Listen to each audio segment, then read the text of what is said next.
Calculons l'aire de la partie en rouge. Mesdames et messieurs, bonjour et bienvenue.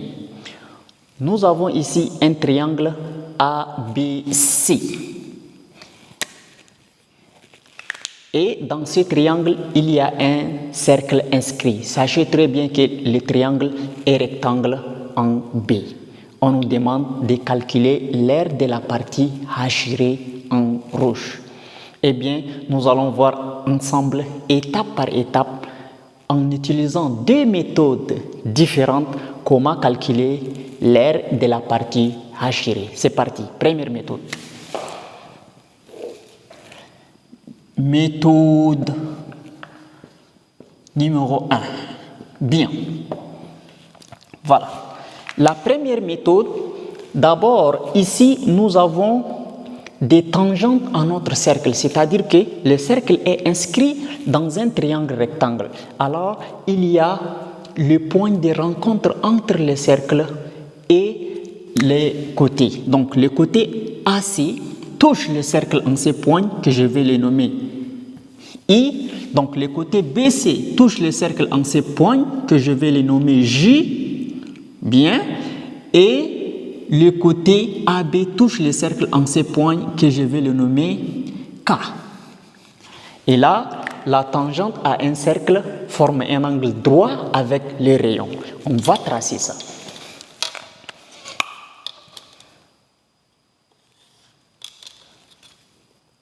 Voilà.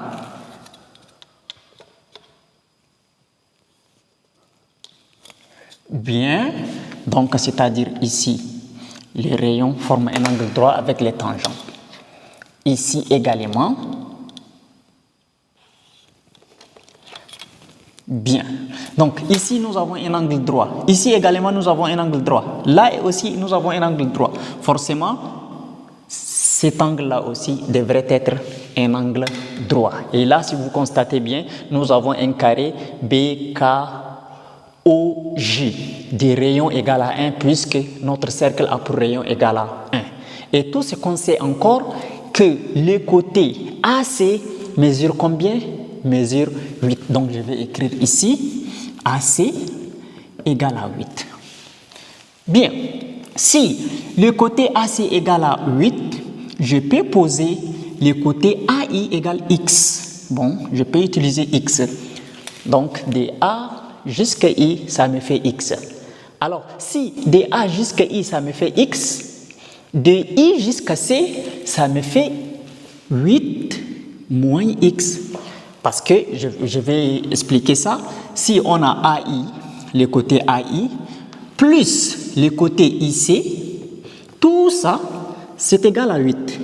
Et là, j'ai dit que le côté AI, j'ai posé que le côté AI égale X, donc AI, je remplace par X, plus IC égale à 8. C'est-à-dire que IC égale à 8, et le X vient de ce côté, donc ça fait 8 moins X. Vous voyez? Donc, le côté ici, IC égale à 8 moins X. Donc, AC égale à 8, AI me donne quoi? Me donne X, et IC me donne 8 moins X. Bien. Alors, déjà, je sais que là, maintenant, tous ces côtés-là ont une expression en fonction de X. Maintenant, ce que nous savons sur ces côtés, les côtés BK, ici, on connaît que c'est égal à 1.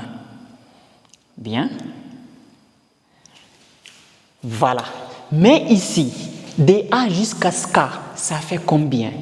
Alors là, nous allons utiliser la propriété de deux tangentes par rapport à un cercle. C'est-à-dire, si nous avons un cercle et qu'il y a deux tangentes qui sont séquentes, c'est-à-dire deux tangentes à ce cercle-là, voilà, la première tangente c'est un 1, la deuxième tangente à ce cercle-là c'est la tangente TD. Alors, si deux droites sont tangentes à un cercle, autant pour moi, c'est-à-dire que du point où ils se rencontrent, si c'est le point A, jusqu'à ici B, est égal au point A jusqu'au point C, c'est-à-dire ces côtés avec ces côtés sont les mêmes. Des tangentes à un cercle sont séquentes, c'est-à-dire du point de tangente ici et le point tangente ici jusqu'au point séquente sont les mêmes. Donc ici, on peut dire que la distance AI est égale aussi à la distance AK. Donc AK est aussi égal à X. Donc AI égale X, AK aussi égal à X. Vous voyez, donc on est arrivé à trouver la distance AI et AK. Bien, maintenant nous avons besoin aussi de chercher cette distance CJ. Donc on sait que ici CI, la droite CI est tangente au cercle et CJ aussi est tangente par ici. C'est-à-dire que la distance qui est ici et ici aussi sont les mêmes. Donc CI égale à CJ. Donc ici c'est 8 moins X. Ici aussi ça devrait être 8 moins X sans doute, sans problème. Voilà. Donc on a aussi trouvé cette distance. BJ aussi on connaît déjà. Eh bien, l'étape suivante, ce qu'il faut faire maintenant, c'est de diviser notre figure qui est IAKO en deux triangles qui sont rectangles. Donc là, voilà. Bien, donc on a le triangle AOI et AOK sont des triangles qui sont rectangles respectivement en I et en K. Alors je vais diviser également ici.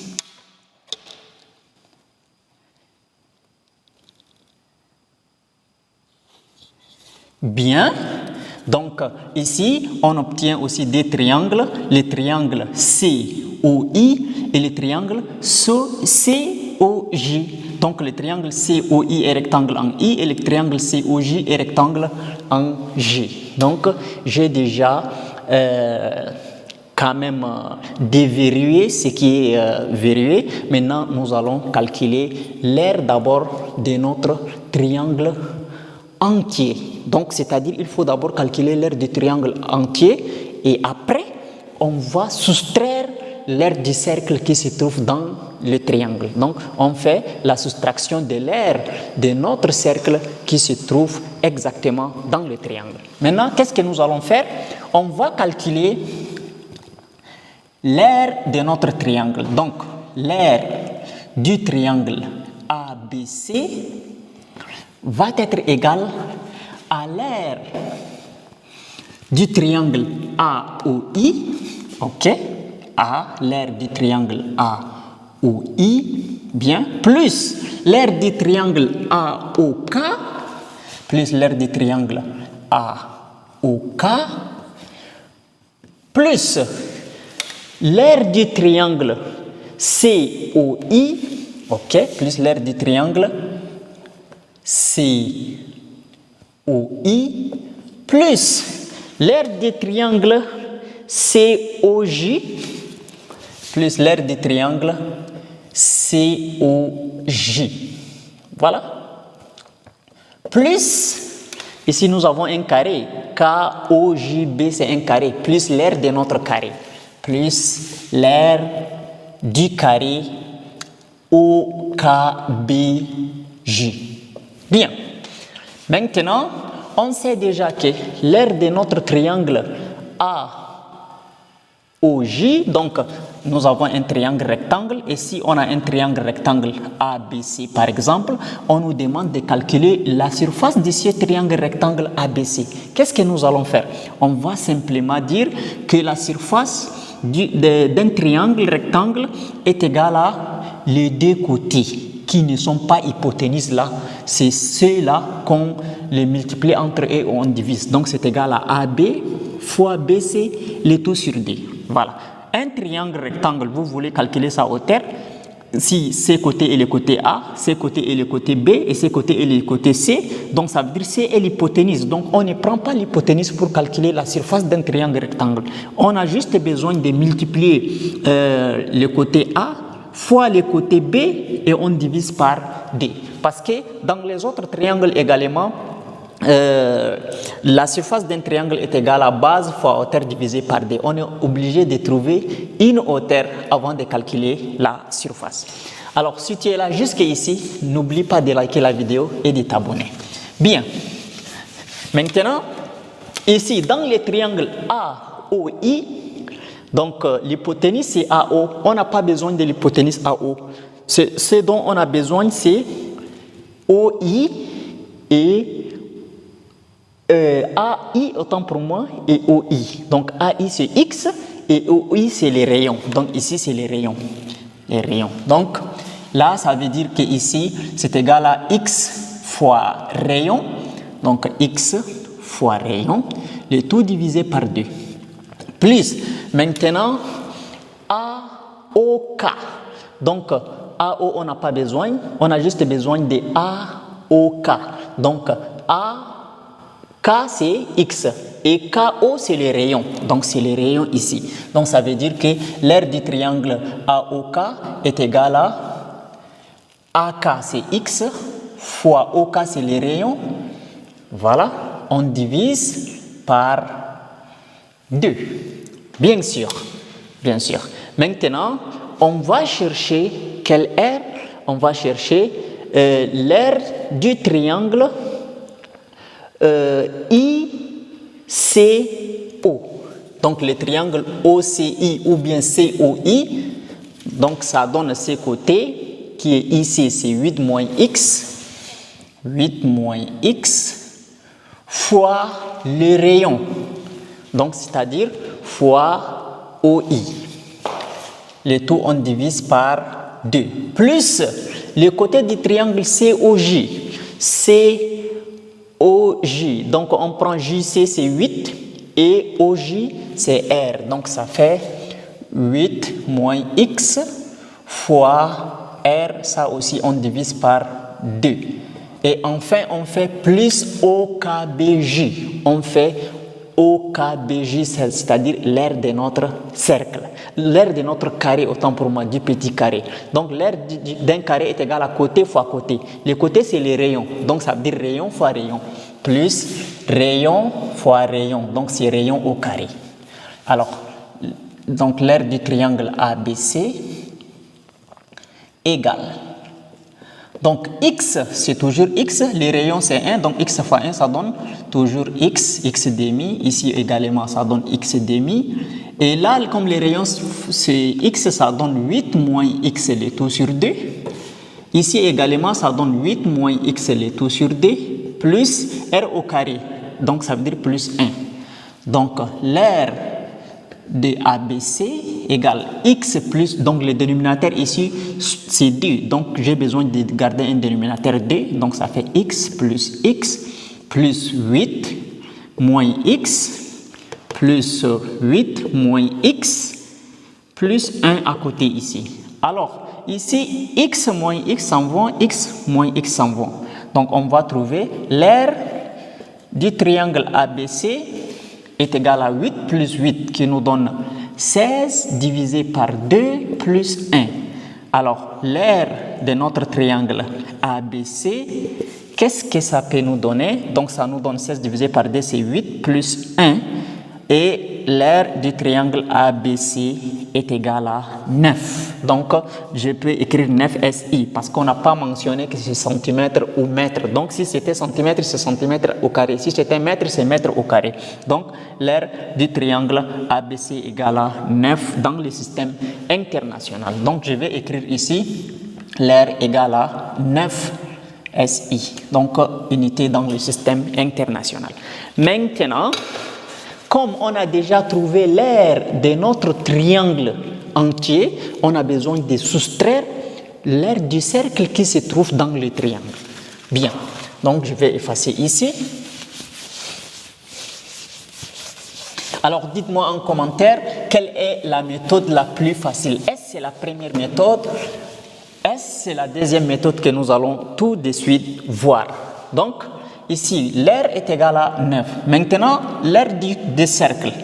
L'aire du cercle est égale à pi fois rayon élevé au carré. Donc, l'aire du cercle est égale à pi. pi c'est 3,14 fois le rayon c'est 1 élevé au carré. Donc l'aire de notre cercle, est égal à 3,14 dans le système international. Maintenant, on veut l'aire de la partie hachirée. L'aire de la partie hachirée est égal à l'aire de notre triangle, voilà, moins l'aire de notre cercle. Alors, l'aire du triangle, c'est 9, moins l'aire du cercle, c'est 3,14. Alors, l'aire 9 moins 3,14, on utilise la calculatrice, 9 moins 3,14 égale à 5,86. 5,86. Et 5,86 équivaut à l'aire de la partie hachirée. C'est la première méthode, mais je vais vous proposer une deuxième méthode encore efficace que la première méthode. Alors, je vous demande de liker la vidéo, de vous abonner. Deuxième méthode. La deuxième méthode, donc méthode numéro 2, vous savez que si nous avons un cercle inscrit dans un triangle et que le triangle est un triangle rectangle, la formule dit quoi? La formule dit que les rayons de notre cercle qui est inscrit dans le triangle là est égal à ses côtés, donc on peut les nommer comme côté AB. Cette fois-ci, utilisons A. Ces côtés comme le côté A et ces côtés comme le côté B et ces côtés comme le côté C. Bien. Alors, AB, ça équivaut à A, BC, ça équivaut à B et AC, ça équivaut à C. Donc, le triangle est rectangle et nous avons un cercle inscrit. Le rayon de ce cercle-là est égal à A plus B moins C, le tout, on divise par 2. Est égal à A plus B moins C, le tout divisé par 2. Et là, nous avons déjà les rayons. Le rayon est égal à 1. Donc, on va remplacer le rayon par 1. 1 égale, et ici, on a AB, A plus B moins C, le tout sur 2. On fait produit des moyennes est égal au produit des extrêmes, c'est-à-dire on va avoir 2 fois 1, ça fait 2 qui est égal à A plus B moins C. Ou bien j'écris A plus B moins C égale à 2. Par la suite, je fais A plus B égale à 2 plus C. Et on connaît déjà le côté C est égal à 8. Donc, ça veut dire A plus B égale à 2 plus 8. A plus B est égal à 10. Bien, nous avons obtenu une équation que je vais les numéroter comme équation numéro 1. Donc, cette équation va être l'équation numéro 1. Je vais me servir de cette équation pour chercher la valeur de A et la valeur de B. Donc, une équation ne suffit pas pour pouvoir chercher encore l'aire de la partie hachirée. Donc, ce que nous allons faire, c'est d'appliquer la propriété de Pythagore dans le triangle ABC qui est rectangle en B. Donc, d'après Pythagore,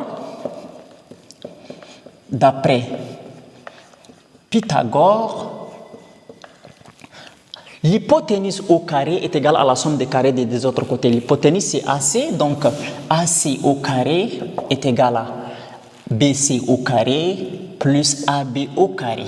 Alors, AC au carré, ça fait C, et C égale à 8. Donc, 8 au carré est égal à BC au carré.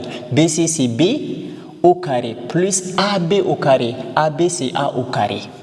Ou bien, on peut écrire A au carré plus B au carré égale à 8 au carré. 8 au carré, ça fait 64. Donc, A au carré plus B au carré est égal à 64.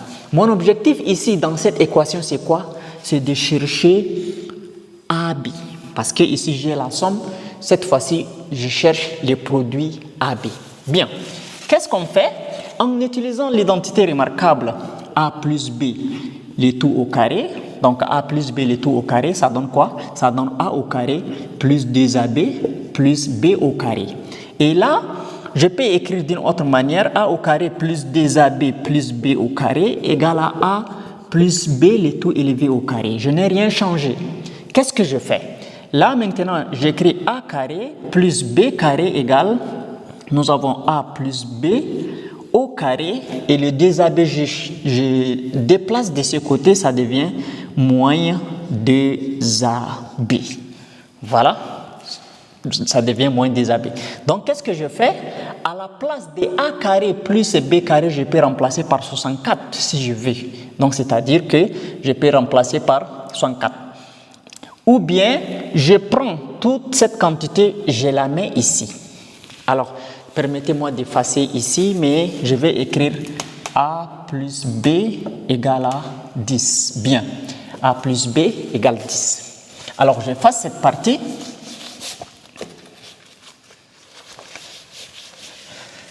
Maintenant, comme on sait déjà que A au carré plus B au carré égale à A plus B, le tout au carré moins 2AB, là, je prends l'expression de A au carré plus B au carré, je remplace ici. C'est-à-dire là où il y a A au carré plus B au carré, je remplace par A plus B le tout au carré moins 2AB. Donc, j'écris A plus B au carré moins 2AB. Voilà, donc A au carré plus B au carré, là, j'ai remplacé par sa valeur, par son expression, est égal à 64. Bien, A plus B, ça donne 10. Donc, 10 au carré. Moins 2AB égale à 64. 10 au carré, ça donne 100. Moins 2AB est égal à 64. Alors, je déplace les 10 de l'autre côté. Moins 2AB est égal à 64 moins 100. Alors, moins 2AB est égal à moins 36. Je simplifie. Donc, AB égale à 36 divisé par D qui est égal à 18. Alors, j'ai trouvé AB égale à 18. Comme j'ai trouvé déjà AB, A fois B, là c'est comme si j'ai déjà trouvé l'aire du triangle. Parce que l'aire du triangle est égale à A fois B divisé par D. Donc, vous voyez, ce que je devrais faire maintenant, j'écris l'aire du triangle est égale à base fois hauteur divisé par D. Donc, la base c'est B, la hauteur c'est A. Donc, A fois B, le tout divisé par 2. Donc, l'aire du triangle égale A fois B. J'ai déjà trouvé A fois B égale 18. C'est-à-dire 18, je divise par 2. Et donc, l'aire du triangle est égale 18 divisé par 2. Ça me fait 9. Donc, dans le système international. Après avoir trouvé l'aire du triangle, ce que je devrais faire, c'est de chercher l'aire du cercle. Et on sait déjà que l'aire de notre cercle est égale à pi fois rayon au carré. Alors là, l'aire de notre cercle est égale à pi, c'est 3,14 fois 1 au carré. Donc l'aire du cercle est égale à 3,14 dans le système international.